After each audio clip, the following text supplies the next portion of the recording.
Hello guys, welcome back to my new video. I hope सबैजना सन्चै हुनुहुन्छ होला। म पनि सन्चै आएरमै छु।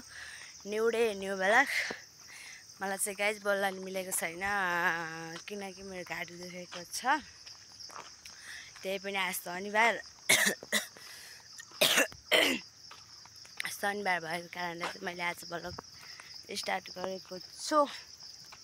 बट मैले ब्लग स्टार्ट गर्थेन किनकि शनिबार हो नि। मैले अस्ति पनि भनेको थिएँ मैले शनिबार चाहिँ मेरो छुट्टी हुन्छ, मैले ब्लग हाल्छु भनेको थिएँ। त्यसैले चाहिँ मैले ब्लग हाल्न खोजेर जबरजस्ती घाँटी दुखेर बोल्न नि मिलेको थिएन। बट त्यही पनि मैले ब्लग हालेकी छु। कस्तो छ सबैजनाले माया सपोर्ट गरिदिनु होला। मेरो बोल चाहिँ घरघरि केटाको जस्तो आउँछ किनकि मेरो घाँटी दुखेको क्या।